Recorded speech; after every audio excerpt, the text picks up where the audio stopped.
एक गांव में बिरजू नाम का एक गरीब किसान रहा करता था। बिरजू बहुत ही सीधा साधा और नेक दिल का इंसान था, जो हमेशा दूसरों की भलाई करता था। एक दिन बिरजू अपने खेत से घर आया, तभी उसकी पत्नी गौरी उससे बोली, मैं आपका बहुत देर से प्रतीक्षा कर रही हूँ। कितना लेट कर दिए, थोड़ा जल्दी आना चाहिए ना। क्या हुआ गौरी? तुम इतना परेशान क्यों लग रही हो? सब ठीक तो है? आज सुबह से गीता ने कुछ खा रही है ना पी रही है, बस गुमसुम लेटी हुई है। तुम चिंता मत करो, सब ठीक हो जाएगा। मैं देखता हूं। क्या हुआ गीता बेटी? तुम्हारी माँ बता रही है कि तुमने सुबह से कुछ खाया पिया नहीं। अगर तुम ऐसे ही भूखी रहोगी तो तुम कमजोर हो जाओगी। पिताजी, मुझे भूख नहीं लग रही और मेरे शरीर में बहुत दर्द हो रहा है। सब ठीक हो जाएगी बेटी, कुछ नहीं होगा तुम्हें। गीता की बात सुनकर बिरजू की आंख में आंसू आ गए। इतना बोलकर बिरजू अपनी पत्नी के पास आया। आखिरकार आप गीता को और मुझे कब तक झूठी दिलासा देते रहेंगे? आखिर मेरी पुत्री को ऐसी कौन सी बीमारी लग गई है? तुम चिंता मत करो गौरी, गीता की वजह से ही मैं खेत में कड़ी मेहनत कर रहा हूं। वो मेरी भी लाडली है। मेरी फसल गांव में सबसे ज्यादा अच्छी होगी है।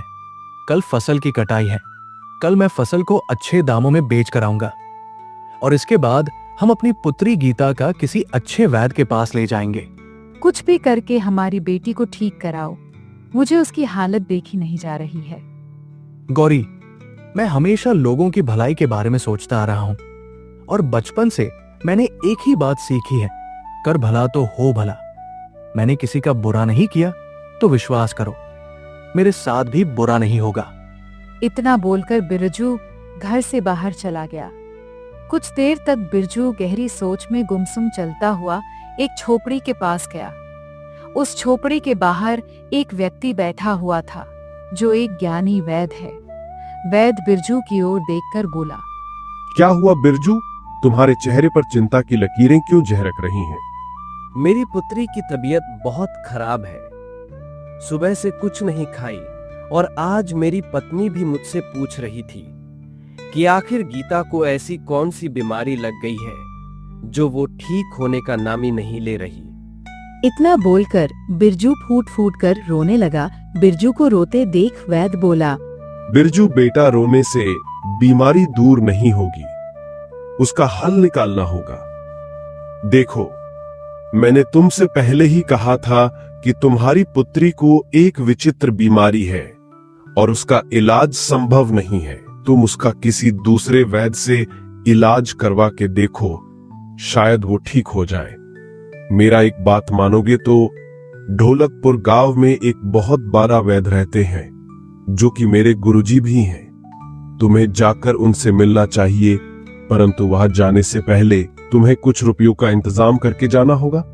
जी वैद्य चाचा, कल ही मैं अपनी फसल काट कर अच्छे दामों पर बेच कर आएंगे और अपनी पुत्री को वैद्य के पास ले जाऊंगा और मुझे विश्वास है कि मेरी पुत्री ठीक हो जाएगी। भगवान करे ऐसा ही हो। वैद्य की बात सुनकर बिरजू अपने घर पर चला गया। अगली सुबह जब अपने खेत की फसल कटाई के लिए जाने ही वाला था कि तभी गांव का एक व्यक्ति दौड़ते हुए बिरजू के घर पर आ पहुंचा। बिरजू भाई, गजब हो गया। क्या हुआ भाई? आप इतने घबराए हुए क्यों हैं? बताओ तो सही। बिरजू भाई, रात को तुम्हारी फसल में आग लग गई। तुम्हारी फसल जलकर राख हो गई। वो व्यक्ति की बात सुनकर बिरजू भागता हुआ अपने खेत में पहुंच गया। उसने देखा कि उसकी सारी फसल जलकर राख हो चुकी है। बिरजू अपना सर पकड़कर रोने लगा। तभी वहां मुखिया आ पहुंचा। अब मैं क्या करूं मुखिया जी? सोचा था कि इस फसल को बेचकर अपनी बिटिया का इलाज करवाऊंगा। अब मैं इलाज कैसे करवाऊंगा? समझ में नहीं आ रहा बिरजू कि तुम्हारे खेत में आग कैसे लगी। मेरी फसल में आग लगी नहीं लगाई गई है, बल्कि मेरी जी तोड़ मेहनत में आग लगी है। मेरा परिवार तो अब भूखा मर जाएगा। अब मैं क्या करूं? मैं जानता हूं तुम्हारी पुत्री विचित्र बीमारी से जूझ रही है, लेकिन तुम चिंता मत करो। अगर तुम चाहो तो मैं तुम्हें जमींदार से कुछ कर्ज दिलवा सकता हूं। इससे तुम्हारी हल हो सकती है। ये बात सुनकर बिरजू अपने आंसू पोंछते हुए बोला, मुखिया जी, मैं आपका ये एहसान जिंदगी भर नहीं भूलूंगा। मेरी पुत्री का इलाज होना बहुत जरूरी है। तो फिर चलो मेरे साथ। मुखिया बिरजू को जमींदार के घर पर ले गया और जमींदार को सारी घटना बताते हुए बोला, जमींदार जी, बिरजू को इस समय रुपयों की बहुत आवश्यकता है। उसकी फसल जलकर राख हो गई है। उसके घर में खाने को खाना नहीं है। ऊपर से उसकी पुत्री एक विचित्र बीमारी से जूझ रही है। इस बेचारे के ऊपर तो एक साथ आफतों के पहाड़ टूट पड़े हैं। ठीक है, मैं इसे रुपया देने के लिए तैयार हूं, लेकिन कुछ महीनों बाद मुझे सारी रकम ब्याज सहित वापस लौटानी होगी। मैं तैयार हूं जमींदार जी। आप मुझे कर्ज के रूप में जितना भी रुपया देंगे, मैं उससे दोबारा खेती करने के लिए बीज खरीदूंगा और अपनी पुत्री का इलाज भी करवाऊंगा। जमींदार ने कुछ स्वर्ण मुद्राओं की बटुआ बिरजू को पकड़ा दी। बिरजू स्वर्ण मुद्रा को लेकर अपने घर चला गया और सारी घटना अपनी पत्नी को बताते हुए बनानी। गौरी, जमींदार तो बहुत अच्छे आदमी निकले। अगर आज जमींदार जी मुझे कर्ज नहीं देते तो ना जाने क्या होता। मैं तो हिम्मत ही हार गया था। आप सही कहते हैं। अब हमें अपनी बेटी का इलाज कराने में देर नहीं करनी चाहिए। बिरजू उसी दिन अपनी पत्नी के साथ अपनी पुत्री गीता को लेकर ढोलकपुर उस वैद्य के पास चला गया। वैद्य चाचा, हम तो बड़ी उम्मीद लेकर आपके पास आए हैं। मेरी बेटी को आप ठीक कर दीजिए। बेटा, कुछ विचित्र बीमारी ऐसी होती हैं जिनका इलाज भी बहुत विचित्र और दुर्लभ होता है। तुम्हारी पुत्री को भी ऐसी ही बीमारी है जिसका इलाज शायद ही संसार में हो। तुम अपनी पुत्री को यहां से ले जा सकते हो। बिरजू और गौरी फूट फूट कर रोने लगे। वो दोनों उदास मन से अपनी पुत्री गीता को लेकर दोबारा अपनी गांव वापस आ गए।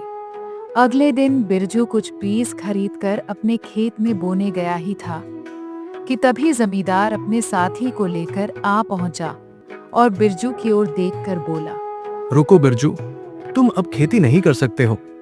पहले मुझे मेरा कर्ज सुद सहित वापस करो, फिर खेती करना। अभी तुम्हारा खेत नहीं, मेरा खेत है। लेकिन जमींदार साहब, मैंने आपसे कुछ महीने का टाइम लिया था। इतना जल्दी हम कहां से लाएंगे पैसे? ये तो सरासर धोखा है। बिरजू, तुम एक नंबर का बेवकूफ हो। तुमने ये भी सोचने की कोशिश नहीं की कि तुम्हारे खेतों में आग कैसे लगी। मैं आपका बात का मतलब नहीं समझा। साफ साफ कहिए, क्या बात है और कैसे आग लगी मेरे खेत में? मतलब मैं तुम्हें समझाता हूं। दरअसल मेरी नजर काफी समय से तुम्हारे हरे भरे खेत पर थी और मैंने ही तुम्हारे खेत में आग लगाई थी। आप लोगों ने जानबूझकर आग लगाई थी, लेकिन क्यों और इससे क्या मिला आपको? ये तो बहुत गलत है जमींदार। किसी की मजबूरी का फायदा उठाया तुमने। भगवान कभी माफ नहीं करेगा। ये सब बातें सिर्फ सुनने में अच्छी लगती हैं बिरजू। इससे पहले कि मैं तुम्हें तुम्हारे खेत से धक्के मारकर बाहर निकालूं, उससे पहले तुम यहां से निकल जाओ। आज से ये मेरा खेत है, क्योंकि मैं जानता हूं कि तुम मेरे पैसे 7 जन्मों तक नहीं चुका सकते। अब बिरजू उदास होकर आंखों में आंसू लिए अपने घर की ओर चल पड़ा। रास्ते में एक वृक्ष के नीचे बैठकर फूट फूट कर रोने लगा। उसी समय एक सुंदर सुशील व्यक्ति वहां से गुजर रहा था। तभी उसकी नजर बिरजू पर पड़ी। वो सुंदर व्यक्ति बिरजू के पास जाकर पूछा, क्या हुआ? तुम रो क्यों रहे हो? मेरी पुत्री मौत की कगार पर खड़ी है और मेरा खेत भी जमींदार ने मुझसे छीन लिया। तुम्हारे साथ तो वाकई में बहुत बुरा हुआ है, लेकिन तुम चिंता मत करो। मैं तुम्हें एक ऐसा रहस्य के बारे में बताऊंगा जिससे तुम्हारा बेटी का बीमारी ठीक हो जाएगा। कौन सा रहस्य और मेरी पुत्री की बीमारी कैसे ठीक होगा, बताइए ना। एक ऐसा रहस्य जिससे तुम्हारी पुत्री की विचित्र बीमारी ठीक हो सकती है और तुम बहुत धनवान हो सकते हो, जिसकी तुम कल्पना भी नहीं कर सकते। मैं तो केवल यही चाहता हूं कि मेरी पुत्री स्वस्थ हो जाए। धन का क्या है? धन तो आता जाता रहेगा। धन तो मैं कभी भी मेहनत करके भी कमा सकता हूं। मुझे तुम्हारी ये बात सुन के बहुत अच्छी लगी। अब मेरी बात ध्यान से सुनो। यहाँ से कुछ दूर एक घना और विचित्र जंगल है। उस विचित्र जंगल में एक बहुत ही सुंदर झील है।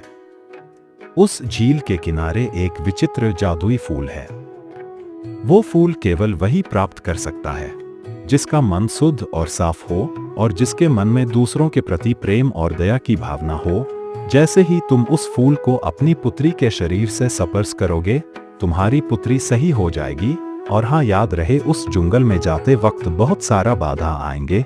तुम्हारी जान का खतरा भी हो सकता है। मैं अपनी पुत्री की जान बचाने के लिए, मैं बड़े से बड़ा खतरा उठाने के लिए तैयार हूँ।